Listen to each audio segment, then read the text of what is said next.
Hello, I'm Soycat and welcome back to the second channel geography video. This is a series where I talk about geography and the world and stuff. And today I want to talk about one of the parts of geography because if you don't know, daylight savings just ended here in the UK/EU. I want to talk about one of the parts of geography which is fascinating enough by itself, the idea of time zones, the fact that we split the world into various vertical slices to determine where the time is somewhere. One of the first things you work out when you speak to someone on the internet that's from somewhere that's not too close from you is like, oh yeah, how many hours apart are we? Like, wow, 7 hours, you live 7 hours in the past. Isn't that a crazy thing? And yeah, daylight savings makes this a whole more complex thing to work out, because if you don't know, daylight savings might seem like it's a simple enough concept, like, oh yeah, you move the clocks a bit so you get more sunlight, but when you look at how many countries actually use daylight savings, you know, that only a minority of countries do, and it's a significant majority of the world's population that don't, you have to question, why do we have daylight savings, and why only these countries, and why not, why is there blank bits inside the countries that do? And that's a question I figured I'd answer in today's video, because there's so many fun little, you know, like rabbit holes and rabbit holes and rabbit holes that I figured I would dive into with you all today. So hopefully you'll all do enjoy it. Let's get straight into it and let's solve the history of it, because this is one of the first things everyone seems to get wrong. There seems to be this collective myth that we're all taught somehow that the reason we have daylight savings is because we all used to be farmers, and you know, when you're farming you need to wake up early, or whatever the explanation is. It seems to seem like it's this ancient tradition we keep on going, but no, the first country to actually have daylight savings and standardize it across the country was actually Germany, or the German Empire to be more precise, during World War I. So in 1916 they turned their country into daylight savings, which, if you don't understand the core concept, because again it's kind of tricky to understand it, is that during summer, so when I guess during spring, what they do is they set the clock forward an hour, they take an hour away from you, if you will, so that you can essentially wake up an hour earlier, because it's the same time but it's an hour earlier, meaning you have more sunlight in your day, which is a good thing, more sunlight for people. Then during the winter, which just happened, they take the hour back and, you know, summertime ends. However, the weird thing about it, even though it's daylight savings time and it's summertime, summertime usually lasts for most of the year. It's 30 weeks in the UK/EU, as opposed to, like, you know, only the remaining 22 weeks aren't that. So it's weird that it lasts most of the year, and it's also weird because the reason for it, so the reason the German Empire did do it back in 1916, again, I mentioned this in a previous video, but people were just concerned, like, oh, you used the swastika when mentioning one of the historic and more well-known German flags. But yeah, basically the reason the German Empire decided to do it, alongside Austria-Hungary, back in 1916, 101 years ago, it was so close to 100, is because they wanted to conserve energy. So obviously 1916 is during World War I, and if you're fighting a war, you want to have as much resources for the war as possible. So they figured if we, you know, like, again, if we give people more daylight, they'll need less artificial lighting, which requires coal and energy, and if there's less coal and energy going to homes to light their houses, then we'll have more coal for the war effort. And you know, you gotta have more coal for the war effort if you're fighting a war. That's a thing you probably do want. So yeah, unfortunately the plan didn't quite work. However, it did catch on across most countries in Europe, and indeed the European owned countries, which meant that during the war most countries were using daylight savings, but then by the end of World War I, countries figured, let's go back to normal, now we don't need to do that. However, a few countries did remain on it. The UK is a notable exception, but most countries switched back until World War II. World War II rolls around, we're like, yeah, let's do this again. Let's get ourselves some daylight savings going on. And including the US, by the way, a lot of countries, again, mostly European-centric countries, went back into being like, let's go back to this daylight savings time, gotta conserve the energy so we can go fight some war. And again, it actually seemed to be fairly effective during these two wars at conserving energy, and that's why most countries around the world that were fighting in World War II decided to do it. Again, after the end of World War II, a lot of countries stuck with it. The US, like, kind of did, and only really officially formalized daylight savings in 1966, which, by the way, was 51 years ago. So it started technically 101 years ago, but in the US it was 51, and it annoys me that it's 101 and 51. If I did this video last year, it'd be 150, would have been more perfect. But yeah, going back to the point, so 100 years ago, 101 years ago, we got daylight savings, and it kind of got standardized, and in the majority of countries that do use it, these ones right here, about 50-ish years ago, this is where this map comes from. However, since then, a lot of countries have gone in and out, and this is the map we have today of countries which use daylight savings. Again, minority of countries do it, minority of the world's population, a huge majority of people don't use daylight savings, you know, hopefully proving that it's kind of unnecessary, but why do we still use it to this day then? If it's a war thing, why do we need the war thing during not war time? So the simple explanation would be like, well, don't you want to conserve energy all the time? And the response to that would be, well, I mean, in modern days, daylight daylight savings doesn't seem to actually conserve energy. Again, when you look into it, you look into studies on like how much energy does daylight savings save? Because again, when you look at the time, you're like, wow, that's a lot more daylight everyone gets. That 1 hour must be really useful for all those lights you're turning off. However, again, when you look at energy consumption in the modern day, it seems to be about, it seems to be a single digit like gain or loss. Again, most surveys seem to be about 0.5 to 1% energy saved, or like, again, sometimes you get 2%. In the most outrageous of like studies, you'll get like 4% of energy saved across, across daylight savings. And you might say, like, is it worth doing it for that? Maybe it is, but the thing is, you gotta bear in mind, there's no conclusive evidence. It seems, in fact, that some studies suggest that it's actually more like an energy increase, because you might, even though it seems like you're having less lighting on, because more daylight. Look, right now, I've got daylight. I don't have my lights on. I could do it for fun anyway. But the truth is that energy from light bulbs is getting significantly more efficient, whereas all the energy, all the other energy sources you use during, the time you're awake / the time it's day actually are going up significantly. So, for instance, I have a lot of technology around here, uses a lot more than a light bulb, and I use it during the daytime too. So, I use more of that. Air conditioning is a big one. This is why hot countries in particular really don't like daylight savings. It has the opposite effect by quite a bit.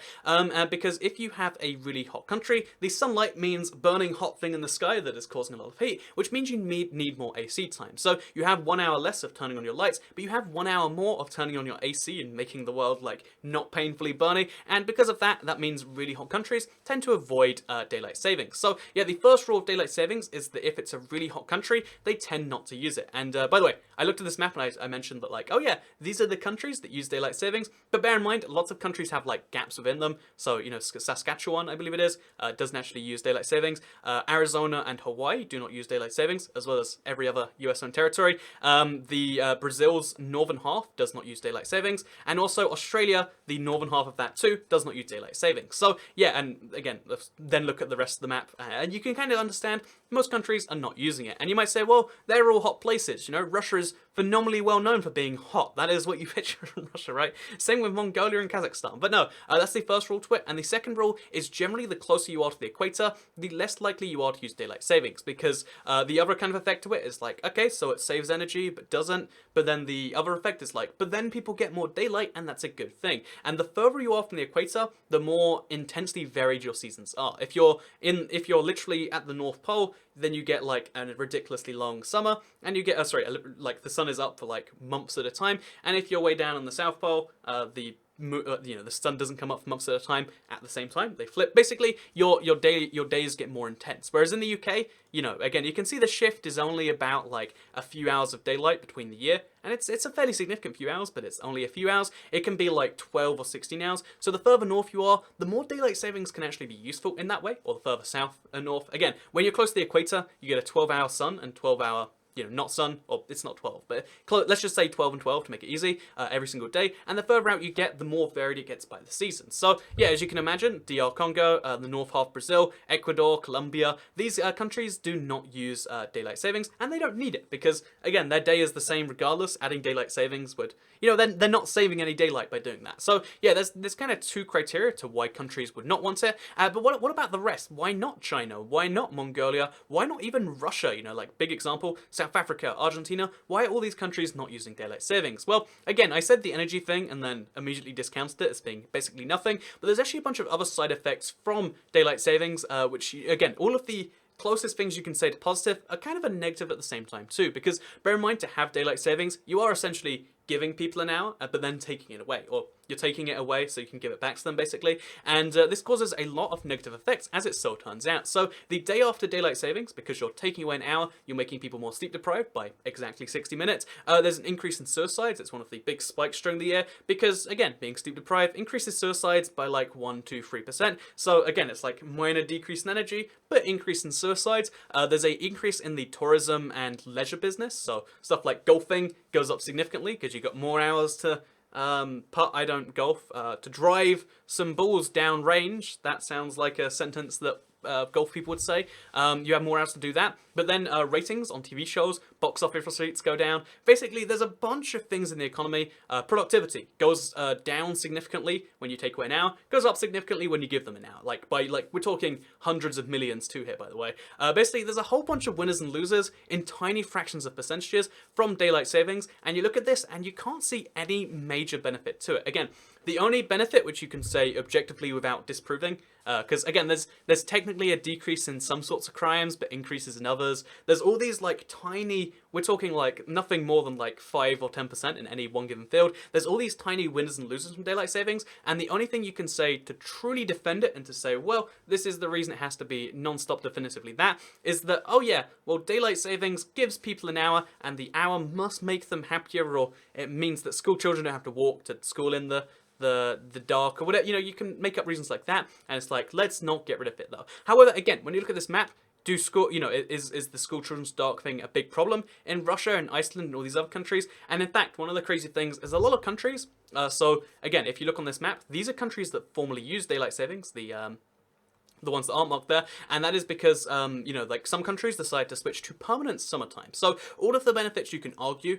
to summertime, the idea of like, oh, let's let people walk in better times, you can actually kind of beat by just permanently switching your time zone like it is summertime all year round. So Russia did this recently, but there's also Belarus, there's Iceland, there's Singapore, a lot of major countries switch to just permanent summertime, and they're done with it that way. So yeah, that is a fun fact you might not have known, that some countries are just permanently on summertime, and they get all the benefits without that kind of downside of switching back and forth. And the biggest downside, this is one that affects, I feel like this one hits me in a personal note, is like the constant changing of both people, the productivity loss of being like, oh yeah, well if you want to speak to someone from New York, they're 5 hours away, except it's 4 hours for a bit, then it'll be 5 hours again. That's like a whole mess trying to like synchronize people, but also your software has to deal with that. So time zones are complex enough for software to deal with. There's so many of them, like North Korea's on a different one, South Korea, all these weird different things. Then bear in mind there's time zone shifts which make things almost like impossible to probably keep up with. And to prove that to you,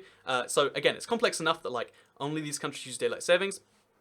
But then it gets more complex because EU/UK uses one daylight saving time, then the US uses another one. Then bear in mind that the Chile, Brazil, and Australia, they're actually using reverse summertime, like because it's their summer right now, or their spring. They're going into summer soon, so they're actually shifting their clock forward, not backwards. Basically, every country is doing weird stuff differently, and software has to cope with that, and also people have to cope with that too. It's a whole mess. That's my big argument against it. The second argument against it is like, well, I mean, also by the way, to make it even more crazy, is that because some countries, only half of them use it and half don't, you get situations like Australia, which has the most ridiculous 5 time zone system in the world, where during not daylight savings times, winter time or summertime, winter time basically, they only have 3 time zones, 6, 7:30, and 8, and then during daylight savings it's 5 because only some of them use daylight savings, and also you get the ridiculous situation. This is where the map stuff comes in cool, of Arizona. So again, Arizona does not use daylight savings time because it is a hot country. That's the simple, a hot state, I should say. They're not a country, they're a state in the US.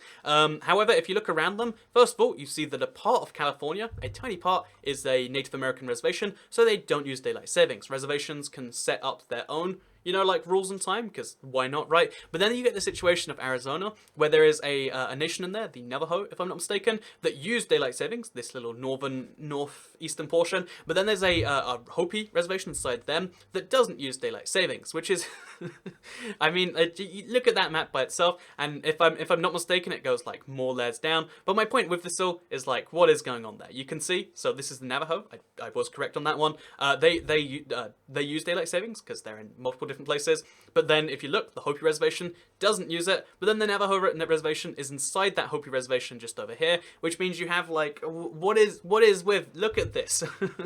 Tell me this is a good idea. I don't think you can. So yeah, basically you get time zone complications, you get all these complications, and what is the benefit? The benefit is all these tiny winners and losers, like, oh yes, well, I mean, it's good to let those suicides come out. No, it's not. Like, like, oh, some traffic violations go down about 1.7%. I mean, is it worth all this stuff? And the simple answer I come to all this time is like, no, it's kind of stupid, and you kind of just do it because your country does, and there's no way to individually stop this, and there's no will for the country to do it because you would get no positive press from it because it's such tiny benefits to not doing it, and you get all the negative press of like, oh, now this farmer has to wake up at 4 a.m. instead of 3, or whatever. Basically, there'd be no positive reason. You need a lot of force to change it, and being the only country to change is a hard thing to do, which is why only tiny countries, besides Russia's a big example, but most countries are not shifting away from it, and instead you have this weird thing where it's like, let's keep changing our clocks back and forth because it's an ancient tradition which spans back literally tens of years, and yeah, I think it's silly. But that's just my opinion. Maybe you love daylight savings. I'd love to hear from you. And before we end today's video, I wanted to briefly talk about Catalonia. Again, while we're doing like topical news videos, everyone's like, Toycat, talk about Catalonia, the brand new country, which just declared independence as of sometime this past week. And the simple answer is like, Catalonia isn't a country. And people get offended at this, like, Toycat, how dare you be against self-determination? The Catalonian people declared independence. Well, first of all, they did it based on a referendum which was illegal in the first place, so kind of questionable on that. But you might say, well, I mean, illegal is, like, people should have self-determination anyway. That's fine. But it had a low turnout, and you can say, well, it will stop the turnout. But that's fine. So they declare independence. That's fine. But in what way are they independent? Bear in mind, the Catalonian leaders were actually if I'm not mistaken, the Catalonians were actually, like, the leaders were, like, arrested or, like, withheld in some way. There's no, like, real way that they're independent. They have no recognition from anyone. And even if they were somehow independent, they don't have any of the tools to get what they're doing done. Again, bear in mind, the UK leaving the EU is something that's taking, since the vote, it'll be, like, 3, maybe even 5 years before we're, like, fully out of the EU. They want to leave the EU instantly, because they have to. And then also leave Spain, the body they're part of. They need, like, a new currency of some form, presumably. There's just a billion issues that arise from Catalonia, like needing to be a country, and they haven't solved any of them. They just declared independence. It's like, if I go on Facebook and I say, I declare Facebook that you cannot use my posts for your own advertising purposes. Then we're like, well, I'm done.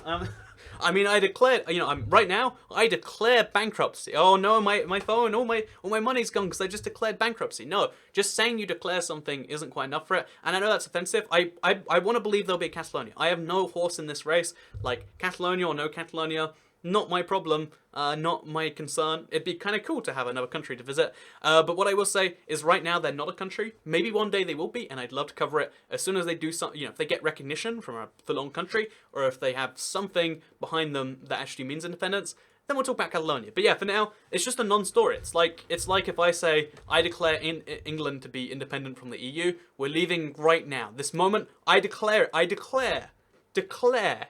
not saying it, I'm declaring it. It's a difference. And I know, like, again, if you're from Catalonia and you want independence, I'm not saying that you can't be independent, I'm saying you're not independent. Like, there's steps, there's something that has to be done, and nothing's been done yet. So, yeah, I'll keep you up to date with that, but for now, this isn't a country yet, it just might seem like it from news stories and headlines, and I hope you all enjoy the video. 2 controversial statements, I hate daylight savings, and Catalonia is not a country yet. I'd love to see it as one, maybe. I don't know, but it's not one yet. So, yeah, thank you very much for watching. Second channel, don't care. And also, this video was sponsored by me, my Amazon link. Make sure you go check out that in the description. If you buy Prime using my membership, I believe I get $3. Wouldn't that be nice? I'd like $3, and maybe you'd like some free Prime membership. There you go. A sponsored spot from myself there. Thank you very much for watching. Second channel, don't care. Goodbye.